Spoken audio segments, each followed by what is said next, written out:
Ćao Sandra, pozdrav tebi, pozdrav gledateljima, slušateljima. Tamo smo pričali, odustajemo od ETF-ova, naših investicija, prebacujemo se na kripto, tako da evo, od sad bit će naš podcast isključivo o kriptovalutama, evo ne znam, možeš ti to iskomentirati?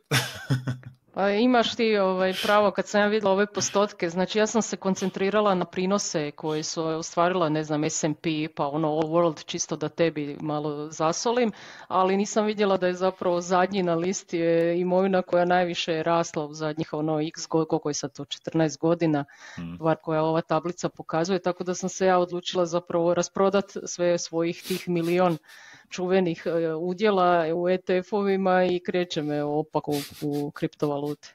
Mislim da je sad dobar trenutak, šta ti kažeš? Je, uvijek je dobar trenutak. Šalu na stranu,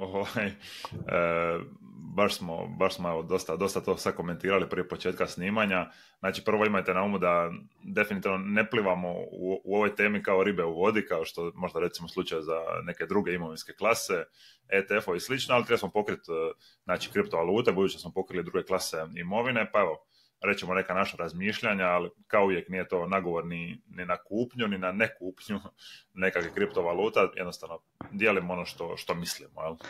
Ja mislim da mi za razliku od možda drugih epizoda ovdje ne moramo ni stavljati disclaimer, jer tu jednostavno toliko ne znamo šta ćemo sad niti reći, niti dati neki koristan savjet, tako da nam ni ne treba nekakva posebna ograda, ja bih rekla, jer ovo sigurno neće biti investicijsko savjetovanje.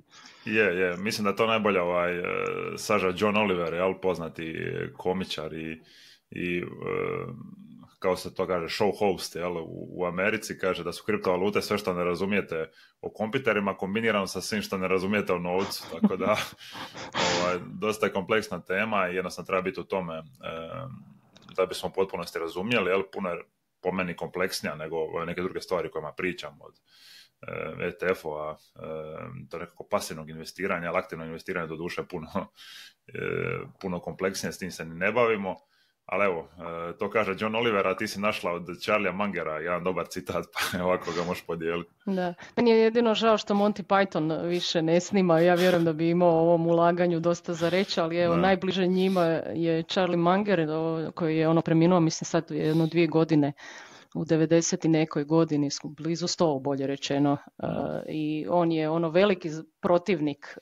veliki protivnik Bitcoina.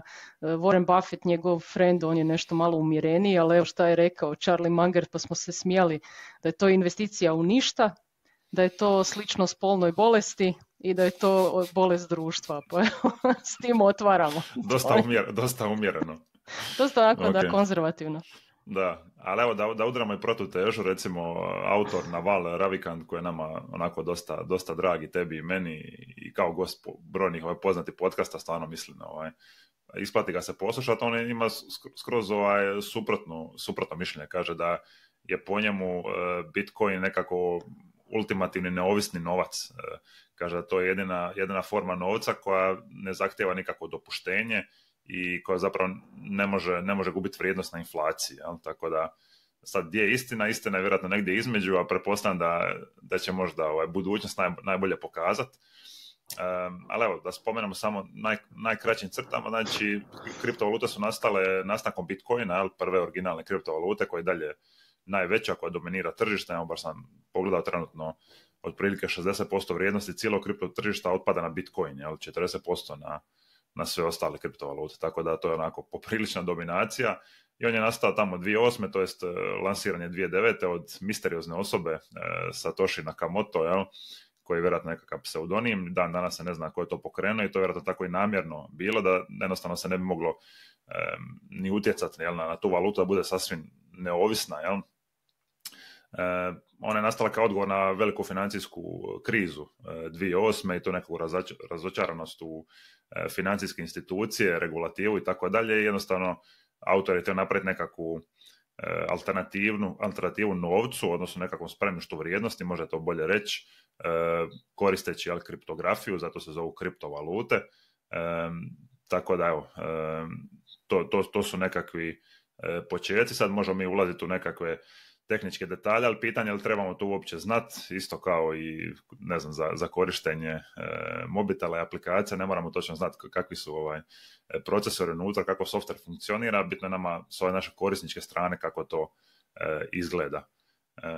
Pa evo, ne znam, Sandra, nije ovo tebi možda toliko bliska tema, ali koje je tvoje nekako mišljenje općenito o kriptovalutama?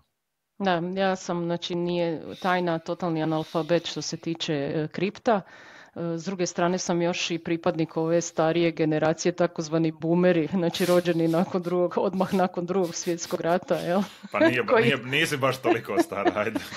Ovi koji nemaju pojma ništa o tehnologiji, a ja iskreno mislim, kao što si sam rekao, da je tu tehnologija nevažna, iako mislim da blockchain se često spominje, jel, u kontekstu kriptovaluta i mislim da blockchain kao ima puno veću, rekla bih, vrijednost, bar u mojoj glavi, nego samo kripto svijet, jer je to tehnologija koja mislim da ima prilične i može imati prilične upotrebne vrijednosti u raznim sektorima i da smo tek tu zagrebli po nekoj površini. I onda kad ljudi pričaju o budućnosti, zapravo kriptovaluta me smeta što se zapravo to na neki način upliče ta priča o blockchainu. Jel? To je nešto što jako malo znam s tehnološke strane, ali znam koji su problemi s korisničke strane i ako će ta tehnologija riješiti te korisničke probleme, mislim da ćemo biti da ćemo drastično unaprijediti nazovi način na koji upravljamo, ne znam, imovinom, evo, ako pričamo o nekakvim možda i nekretninama ili bilo čemu, ili nekim pravnim aspektima cijelog procesa. Tako da ja tu vidim fenomenalne strane, ali nažalost ono sve što je bilo u najavi kripta po meni se nije baš za sad ostvarilo. Jel? I iskreno i ne vidim da idemo u tom smjeru. Još nekih prije možda 5 ili koliko godina smo mi pričali o tome da bi Bitcoin mogao stvarno, mislim, pričamo o Bitcoinu kao nekom reprezentu, kriptovaluta, da će zamijeniti na neki način novac koji danas koristimo, da će biti puno više transakcija koje će se obavljati, da ću ja doslovce boomer doći u bilo koji dućan tu u Hrvatskoj već u ovoj 2025. plaćati u kriptovalutama, znači pa ću na neki način, to će biti mi odlična pohrana vrijednosti, jer evo došla je inflacija, nije mi tu pomogao Bitcoin, imao je ogroman pad te iste godine kad su padala i druge klase imovine puno brutalnije nego što su to recimo imale pad S&P ili tako da. Tako da u mojim očima se malo toga ili gotovo ništa nije realiziralo, osim jako puno špekulacije u kojoj neki su možda profitirali, ali mislim da će puno ljudi ili je puno ljudi još uvijek u nekom gubitku, čak i na ovim razinama gdje je kripto danas. Tako da evo, ja još čekam taj neki, nazovi ga use case za moju generaciju i još ga evo to nisam vidjela, pa ne znam, ti imaš neki da bi mogao sa mnom podijeliti. Da, pa iskreno ne, mislim postoje nekakve aplikacije kriptovaluta, doduše ne toliko Bitcoina, jer on sam po sebi ima dosta vrlo jednostavnu strukturu koja je namjerno tako napravljena i koja nije lako promjenjiva. Znači on je baš zamišljen više kao nekako spremište vrijednosti, a manje kao valuta. Znači on po svojoj strukturi nije dobar da ga se koristi za nekakva svakodnevna plaćanja, za manje transakcije, baš je ti nekakvi tehnički karakteristika. Znači to je dosta nezgrapno, skupo, dugo vrijeme izvršavanja jedne transakcije, odnosno njezinog zapisivanja te transakcije u te nekakve blokove, zato se zove blockchain, jer imamo znači blokove na kojima su zapisane transakcije, znači evo Ton je poslao Sandri toliko i toliko Bitcoina, Jure poslao Peri i tako dalje, i možda najveća prednost te tehnologije, ovo što si rekla, je to nekako upravljanje podacima na taj način da su trajni, da su nepromjenjivi, znači ne može se sad ići unazad i editirati da je to oni poslao Sandri toliko i toliko, znači to je zapisano zauvijek na tom blockchainu. Zato je recimo potencijalna primjena, ovo što si rekla, možda bila nekakvim u budućnosti u zemljišnim knjigama ili nekakve druge, u financijskom sustavu gdje je bitno da informacije nisu promjenjive u budućnosti, ali zapravo postoje možda potencijalne brojne druge promjene u idućim generacijama kriptovaluta, znači ne pričamo samo o Bitcoinu nego nekim drugim, ali dalje, koliko ja vidim, to je na marginama društva, znači nema ništa u svakodnevnom životu da značajan broj ljudi koristi trenutno, da je bazirano na kriptovalutama, što rješava nekakve stvarne probleme u trenutnom svijetu kojeg imamo. Treba tu reći da su paralelno nekako s tim rastom kriptovaluta dosta i ove fintech aplikacije, znači financijska tehnologija napredovale i riješile su neke probleme u međuvremenu. Znači, Bitcoin je recimo htio je pospješiti to slanje novca preko granica da to bude puno jeftinije, ali prije se to koristile, ne znam, kompanije poput Western Uniona ili, ne znam, bankovni transfere koji danas traju danima, ali danas već imate neke fintech aplikacije koje to rješavaju na besplatan način, sa instant nekakvim transferima, znači zapravo možda nema ni potreba da koristimo kriptovalute za tako nešto. Tako da evo, kažem, po meni prošlo dovoljno vremena da smo dobili neka rješenja koja se koriste nekako u mainstreamu, ali trenutno ih još ne vidimo. Da, dobro, nisam nužno mislila samo na Bitcoin, ali i dalje, evo, ja još sebe i dalje ne vidim, još možda i manje sa nekom drugom valutom u ruci, kriptovalutom u ruci, jer jednostavno sve, još Bitcoin mogu na nekoj pojmovnoj razini razumjeti, ali onda mi je sve teže i teže kad pričamo o nekim drugim kriptovalutama, jer se stalno priča, ova je ta koja donosi ovo ili ono, razumiješ me, jel? Mislim da je pozicija moje generacije koja ima poteškoća još možda i sa ovom bazičnom tehnologijom, ovdje totalno smo limitirani. Jel? Ali onda je ovo pitanje stvarno zašto bih ja to i morala znati. Jel? Tako ja imam neki stav, ok, naravno radi neke opće kulture i obrazovanja mislim da trebam znati, da li trebam investirati, to je drugo pitanje, ali generalno koliko duboko moram znati. Mislim da za bilo koju od tih pa masa ljudi koristi novac fizički, euro, dolar, a da nema pojma ni gdje se kuje, ni što mu je koja je povijest tog novca kojeg danas držimo u ruci. Jednostavno je to sredstvo plaćanja u kojem ne razmišljaš ako pričamo o njemu kao sredstvo plaćanja. Ako mu pričamo o čuvaru vrijednosti, sad smo naučili zadnjih par godina da nije savršen čuvar vrijednosti, ali i dalje kod nas ljudi, opet ću reći i u ovoj emisiji, 35 do 40 milijardi eura se drži u bankama uz 0% kamate. Znači ljudi nisu osvijestili to da taj novac zapravo gubi na vrijednosti. Tako da ako pričamo o tome gdje nas može tehnologija odvesti, mislim jako daleko. Da li je ovo, iskreno ja sam razočarana da zapravo kad pričamo o investiranju, da zapravo tu tehnologiju i koristimo u izrazito špekulativne svrhe. Isto možda kao što vidim internet, ja sam u prapočecima interneta mogu pričati opet priče broja 1, ali generalno ja sam internet susrela se s njim na fakultetu, prva godina ili druga faksa, znači to je bilo jako davno i mogućnosti koje su se tad otvarale za nas, od studenata, profesora u poslu, bile su nezamislive. I stvarno mi smo danas nakon x godina stvarno prepuno toga ostvarili i vidjeli i tehnologija nam je puno toga omogućila, ali kad gledamo suštinski čime se djeca danas bave, zabava, znači beskonačna, nepregledna količina zabave, a ja sam tada bar imala osjećaj da sad da će se inteligencija globalna podići svima IQ za ne znam koliko, samo činjenicom da koristimo internet. A sve se čini da smo sve gluplji, a tehnologija nam je omogućila da dođemo i do puno više i puno kvalitetnijih informacija. I nekako, sad da li je paralela dobra, ali mi se čini, žao mi je iskreno da je to krenulo u čistu špekulaciju i sad možemo mi pričati o prinosima, zašto ili koliko imati nečega u portfelju, ali iskreno mislim da ima puno širu i moglo je napraviti puno veću revoluciju nego što je sad čisto trgovanje, koja je vrijednost danas na tržištu. Da, pa paralela ti stoji, u smislu da je to nekako nova tehnologija koja je perspektivna, ali mislim da se vidjelo od ranih dana da internet ima tu puno više potencijala, znači pričamo o mreži koja je povezala cijeli ljudski rod u odnosu na, tu sam možemo pričati, je li to špekulacija, je li to alternativna valuta, je li to nekakav novi alat u financijskom svijetu, znači po meni nema to toliki potencijal ni blizu, ali možemo povući paralelu recimo u smislu investiranja, znači to što nešto nekakva nova obećavajuća tehnologija ne znači da dobra investicija. Zašto? Zato što je jako teško pogoditi koji će biti pobjednici. Znači, samo pogledamo natrag u povijest, znači početak 20. stoljeća pa smo imali automobil ili zrakoplov kao nekakve najbitnije tehnologije u to vrijeme, nove koje dolaze, pa smo recimo samo u SAD-u smo imali stotine proizvođača jednog i drugog. Danas ih ima onako na prste jedne ruke se mogu izbrojiti, većinom su okupljeni nekoliko najvećih konzorcija, tako da slično vrijedi za bilo koju drugu tehnologiju koja je kroz vrijeme došla. Jel? Danas isto tih top 5-6 kompanija koje svi znamo dominiraju tim internetskim prostorom, znači svaka u svojoj nekakvoj domeni, jel? Tako da teško je bilo pogoditi da će, ne znam, projekt iz studentske sobe Marka Zuckerberga postati top 5 kompanija na svijetu, jel? I sve druge su imale slične početke, nekako iz garaža, iz studentskih domova i tako dalje, jel? Tako da slično možemo reći za kriptovalute.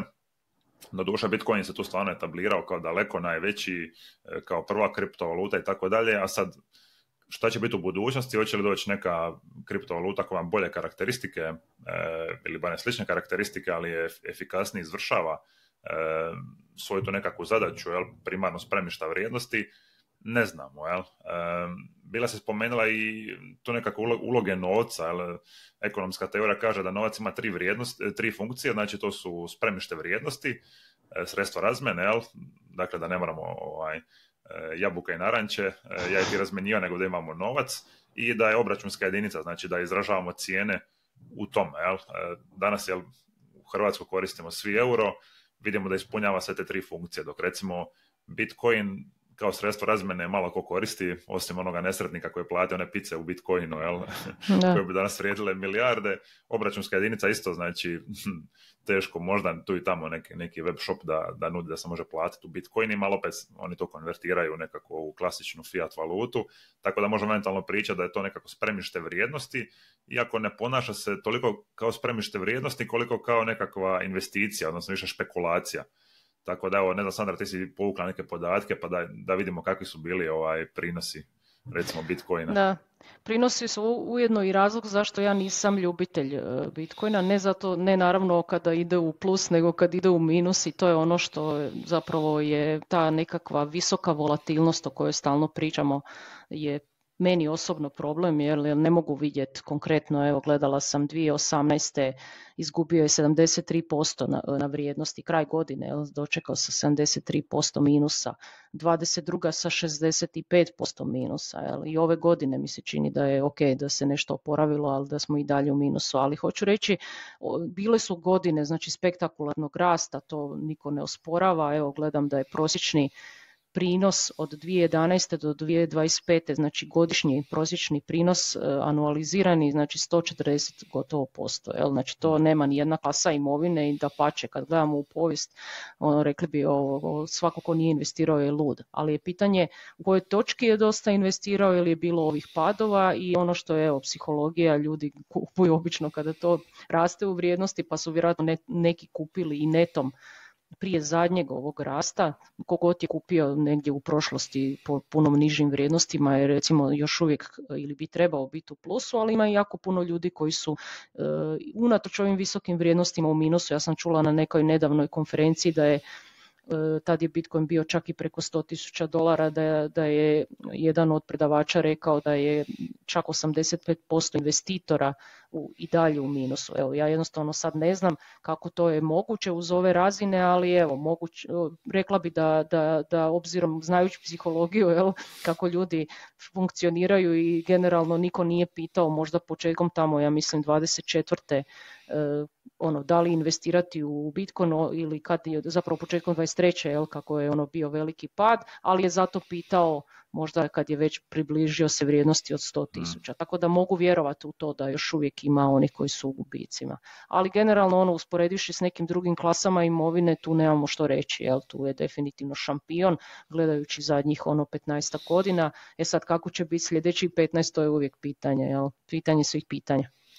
Je, da, mislim, ako napravimo recimo paralelu sa dionicama koje se smatraju jednom od volatilnijih, znači malo rizičnijih imovinskih klasa, Bitcoin je onako x puta još rizičniji od toga, tako da ako kažemo da ako investiramo u dionice, da to obično radimo na dugi rok, onda bi u kripto, ako baš u to, vjerujemo, želimo investirati neki manji dio portfelja, trebalo je da na još dulji rok, s obzirom na ove padove koje smo vidjeli, a većina ljudi, što si rekla, radi upravo suprotno, znači kupuje kad nekakav hype, kad je rast cijene, kad je pad krenu prodavati, znači sasvim obrnuto od onoga što bi nekako bilo logično sa matematičkog aspekta, ali nažalost logično je možda sa ovog nekog psihološko-emocionalnog aspekta. Isto treba reći da nemamo dovoljno dugu povijest, znači Bitcoin postoji evo tek nekakvih 15 godina, s tim da onako prati se i odnosno investira u njega značajnije, tek ja bih rekao možda tamo 2017. kad je bio taj nekakav jedan od prvih većih perioda rasta, tako da to je jako, jako kratka povijest ako usporedimo recimo sa dionicama, obveznicama koje imamo i po 100 ili čak 200 godina na nekim tržištima, ili za zlato koje postoji tisućama godina, koje se koristilo kao novac i kao spremište vrijednosti i tako dalje, tako da nije baš usporedivo. I sad reći šta će biti sa kriptom za 15 godina općenito ili posebno recimo sa Bitcoinom kao jednom kriptovalutom jako je nezgodno, s obzirom da jedva toliko imamo povijesti unatrag da pogledamo, tako da ima tu jako puno nesigurnosti. Da. Nekom ko je mlad, 10 godina znači puno, ali nekome ko ima 100 godina blizu, onda je tome, eventualno dionice mogu da dovoljan dugu povijest, ili zlato koje je 1000 godina, u nekoj Pa daleko si Sandra od 100 godina, nisi još. Tu negdje, skoro. Da. Možda čisto dajem, malo karikiram, čisto da dam možda osjećaj.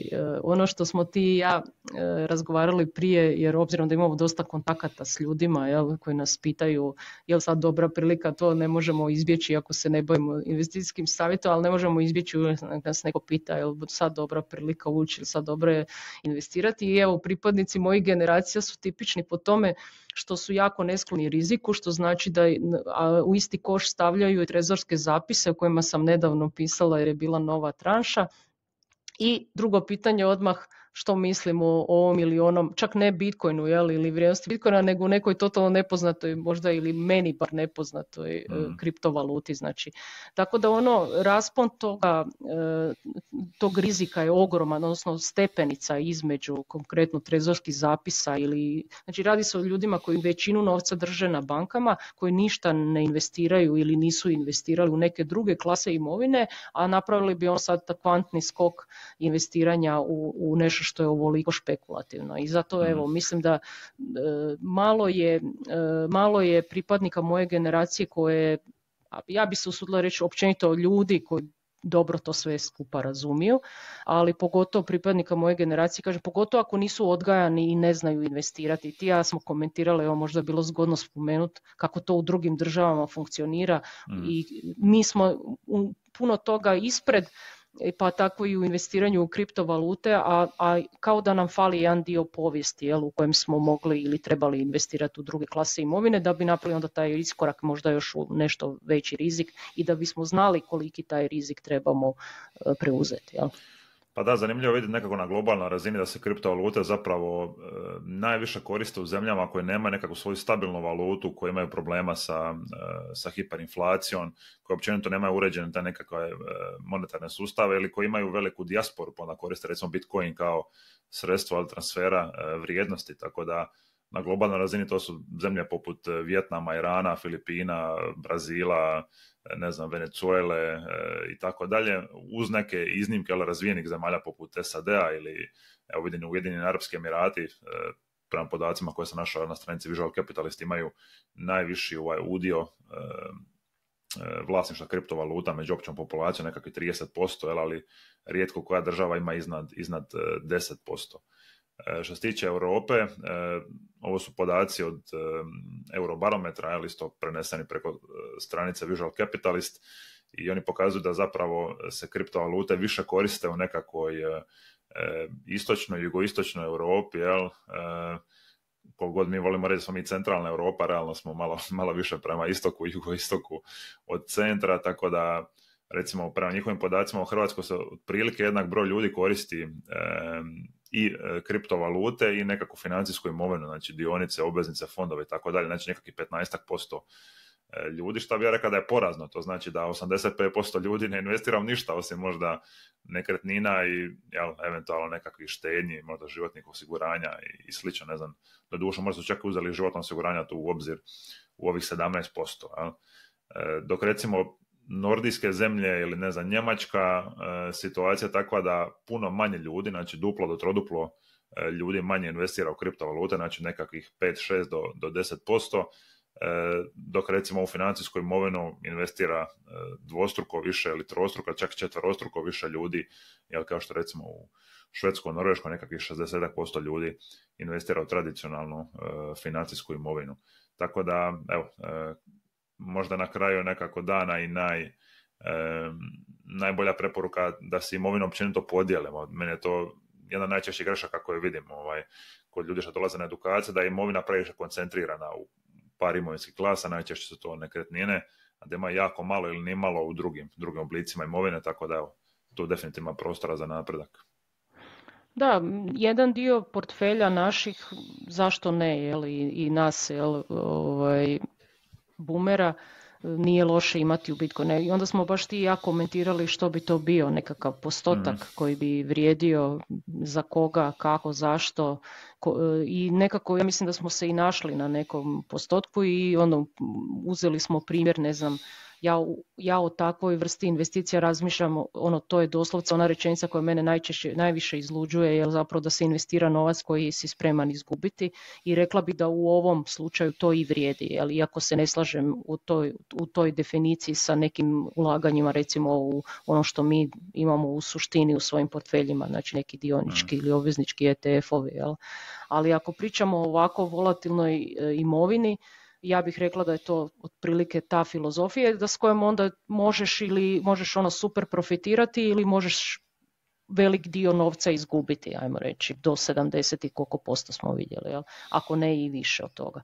Tako da generalno svako trebamo pogledati neke svoje investicijske portfelje i vidjeti koliko je to novca zapravo koji bi mi spremni bili staviti sa strane i stvarno izgubiti. Jel? I ja sam tu jako nesklona i 5%, pa smo rekli, pa čak i 2 ili 2,5% je meni jako ili granično prihvatljivo ili neprihvatljivo, rekla bih. Tako da mislim da je to individualna odluka, ali ljudi ne razmišljaju na taj način. Jednostavno samo jel raste i da li da uđem, jel?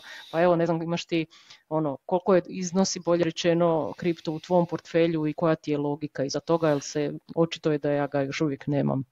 Da, podijelit ću, ali prvo da spomenem kako možda neka kriva percepcija tog rizika što si spomenula, ali isti ljudi te pitaju za, ne znam, trezorske zapise, državne obveznice i kripto, ili možda recimo ako uspoređuju, ne znam, dionice i kriptovalute, ili dionice koje su puno rizičnije recimo od obveznica, opet recimo kod dionica vrlo rijetko se desi nekakav pad veći od 30%, 40%, to se desi možda za vrijeme i najvećih kriza, ali koji se dogodano jedanput u desetljeću ili jedanput u nekoliko desetljeća, dok recimo u kriptovalutama se svake nekoliko godina dešavaju po duplo veći padovi. S tim treba imati na umu da to nije linearan oporavak od tih padova. Znači, hoću reći, ako imamo nekakvu investiciju koja padne 50% vrijednosti, nama treba rast u 100% da nadoknadimo, znači samo da se vratimo na prijašnju razinu. Jel? Ako nešto palo od 100 na 50, da se vrati od 50 na 100, treba narast 100%. Jel?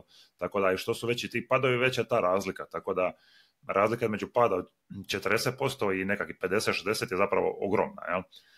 To je pod broj 1, pod broj 2 ta nekakva regulativa, znači osim ovih padova što si ti spomenula, nama se kod recimo ETF-a, ako investiraju dionice, obveznice, praktički ne može desiti da to padne na nulu, osim ako se ne uruši kompletan globalni financijski sustav, jel?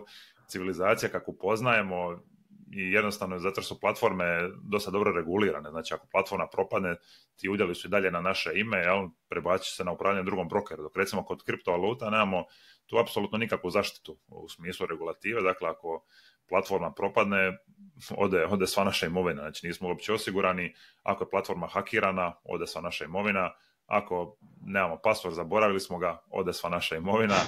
Ili ne znam, ako čuvamo kriptovalutu samostalno nekakvim vlastitim novčanicima, jel, postoje hardverski i softverski novčanici, odgovornost je isključivo na nama. Znači, nema da ćemo mi nazvati sad nekakvu banku ili brokera i reći, zaboravio sam password, da je, možete resetirati, znači gotovo. Ako zaboraviš, to je to. Jel? Znači, game over. Da, game over. Tako da treba imati u vidu da su to potpuno drugi svjetovi što se tiče nekakve razine rizika. Jel? Sad slijedom toga, bili ja riskirao već svoj dio financijske budućnosti, imovine i tako dalje, nešto tako ne, ali imali smisla možda manji dio portfelja staviti u tako nešto, čisto da imamo još izloženost jednoj imovinskoj klasi, možda imamo nekakav potencijal eventualnog visokog rasta u budućnosti, ako ga nemamo kod drugih imovinskih klasa. Mislim da je to da to može biti dobar izbor. Sad koliko je to, onako ja sam čitao sam dosta tih analiza, niko se oko toga ne slaže, znači pogotovo šta danas većinom imamo ili ljude koji su onako zajedljivi protivnici ili su onako evanđelisti kriptovaluta, teško možemo naći nešto između, ali sam pronašao nekakve analize. Najviše su to nekakve tradicionalne financijske institucije koje su krenule investirati u kriptovalute i njihov zaključak je da je negdje od 1 do 5% najčešće su preporuke bila da bi smisleno bilo investirati recimo u kriptovalute, da nemamo preveliki utjecaj znači na gubitak u smislu ukupne imovine, znači čak i da ode na nulu, tih 5% neće nas toliko pogoditi, a opet imamo nekakav eventualni potencijal od tog rasta. Tako da ja se toga osobno držim, ima nekakve 2 do 3% vlastitog portfelja u kriptovalutama, tako da ne planiram imati nešto više od toga, kažem, više radi nekakvog praćenja tog cijelog sustava, radi eventualno nekakve potencijala te investicije, ali ne mislim da će se umiroviti ranije ili kupiti jednu nekretninu na račun toga, to definitivno ne. Mislim, bilo je ljudi, koliko sam čula, da jesu se stvarno obogatili i tu u ovim našim krajevima na tome. Ja pretpostavljam da bi se puno više hvalili, bar poznajući naš mentalitet, nego što je to stvarno slučaj, ali ajde recimo da to je tako. Prije pričaju ovi koji imaju nekretnina brdo i kod nas još uvijek ta vrsta imovine ili ta klasa imovine ima prioritet. Ali ono što bi rekla, evo još jedan velikan je rekao pravilo investiranja never lose money, nemoj nikad izgubiti novac, i drugo pravilo 2, pogledaj pravilo 1. Jel? Tako da ja ne volim imati ništa što meni daje potencijal gubitka, naravno ako mi da potencijal, ne znam, da će se multiplicirati višekratno. Ja osobno sa tih 2 ili nešto posto ne vidim da bi mi to drastično promijenilo život, pa onda nisam sklona tome sad da rasprašujem, ajmo reći još dalje svoje nekakve investicije za tako mali možda komad novca ali ok, možda ću se ja vremenom promijeniti razmišljanja na ovim razinama na kojima smo danas, ne vjerujem, iskreno, moralo bi to po meni se dogoditi jedan ozbiljniji pad da me to potakne na razmišljanje, kao što si sam rekao, kad se to i dogodi, i ako se dogodi, ja vjerujem da hoće, ali ajmo reći, morat ćemo pričekati ili vidjet ćemo šta će se sve skupa događati, ali rekla bi da to ide ciklički i da će se dogoditi u jednom trenutku, onda je opet pitanje je li tog nekog straha i da li je to sad stvarni trenutak ili dolazi do tog raspada tog cijelog sustava, jer niko ne zna. Jel? Ono što sam samo još htjela komentirati iz ovog što si rekao, ta regulativa na neki način, jel? Krenuli smo od toga da će biti potpuno nekakav slobodan sustav, gdje će se biti dereguliran potpuno, međutim sad idemo u taj proces sve veće regulacije tog tržišta, s jedne strane dobro jer se veći broj investitora u to uključuje, jer osjeća veću sigurnost, ali s druge strane je to kontra onome svemu što se, još jedna recimo stvar koja je kontra onome o čemu su zagovaratelji konkretno Bitcoina, puno se pisalo ili puno pričalo o tome. Tako da jedna od tih su, ajmo reći, ovo demokratizacija investiranja su i ETF-ovi koji su dosta uspješni bili iz kriptovaluta. Prošle godine, ako se ne varam već, to je 24. su pokrenuti, pa možda da to iskomentiramo isto malo. Pa mislim, ako pogledamo sami instrument, znači taj instrument je reguliran možda kao i nekakvi drugi ETF-ovi, ali onda ako pogledamo u što on investira, znači opet ostaju ti nekakvi rizici koji se teško mogu s tim ukloniti, tako da ono što je pozitivno je da ljudi mogu možda puno lakše nego prije ili čak jeftinije, u smislu nekakvih transakcijskih naknada investirati u kriptovalute i tome se izložiti, čak i da ne znaju puno o tome, da ne moraju se brinuti o tome kako će čuvati u kriptovalutu, tako da nego će to neko drugi napraviti za njih. Naravno, platit će nekakvu naknadu tog ETF-a, tako da ima sve nekakve prednosti i nedostatke. Znači, to je vrlo slično recimo kao ETF-ovi koji ulažu u zlato, koje smo imali u prošloj epizodi, smo bradili to investiranje, pa si ti rekla da rađe tako investiraš u zlato nego u fizičko, ali ja recimo u zlato ne investiram, tako da možda biti neka generacijska razlika. Ja investiram u kripto, ti u zlato. Nije možda, nego je razlika. Da, ali mislim da nekako ako nešto treba preuzeti iz ove epizode, onda je to da ne treba ići onim mentalitetom, to si ti Sandra super objasnila, imala se nedavno jedno predavanje, pa si rekla da kod nas mentalitet ništa ili sve, jel? Da ljudi su ili izrazito konzervativni ili da idemo špekuliranje, kockanje, jel, sa izrazito rizičnim oblicima ulaganja. Pa evo, ne znam kako bi ti iskomentirala taj naš mentalitet. Da, pa malo i ovo kad si spominjao druge zemlje u okruženju, ti su povijesni razlozi, rekla bih, nepoznavanja tih tržišta, ajmo reći zašto ne ulažemo u neke klasičnije oblike, jel? Ali ovo je all or nothing, taj mentalitet, isto je, ja bih rekla, rezultat kriza koje smo mi ovdje imali prilike često vidjeti, gdje ljudi isto da bi preskočili neke, ajmo reći, stepenice u nekakvoj socijalnoj hijerarhiji, isto tako vide možda ovo i kao jedna od mogućnosti. Znači to brzo bogaćenje kod nas je sigurno popularnije nego negdje nekom Njemcu možda koji ima stabilan posao, stabilna neka primanja, solidna primanja, može si priuštiti nekakve životne stvari, dok kod nas jako puno ljudi je na nekim rubovima društva i ovo je možda prilika da se iz toga iščupaju. Ja s te strane razumijem i te sve zemlje o koje si nabrojao, kojima je velika upotrebna vrijednost ovako nečega ili špekulacija o tako nešto, su zemlje većinom gdje su određene krize standardne. Pa smo tako i mi, ja nadam se da je sve ljudi sve više i bolje žive, ali je isto tako činjenica da se ove neke stvari u mentalitetu teško mijenjaju i ja bi ako ništa drugo da ovaj podcast pomogne u tome da malo manje razmišljamo o tome da postoje samo ti ekstremi, da postoje znači jedna velika zlatna sredina gdje ti možeš sa umjerenim rizikom i umjerenim prinosima biti zadovoljan, i to je nešto što ti i ja zagovaramo većinom, kao nekakav najstabilniji dio naših ulaganja bi činilo, ili najveći dio naših ulaganja bi trebalo čini tako nešto, a ovo su sad možda neki ekstremi, od držanja novca u banci, ali kao što smo rekli, to su ljudi ili drže tamo ili razmišljaju o nekoj špekulativnoj imovini. Pa evo, nadam se da će ovaj podcast, kakav god nestrukturiran bio, u tome pomoći.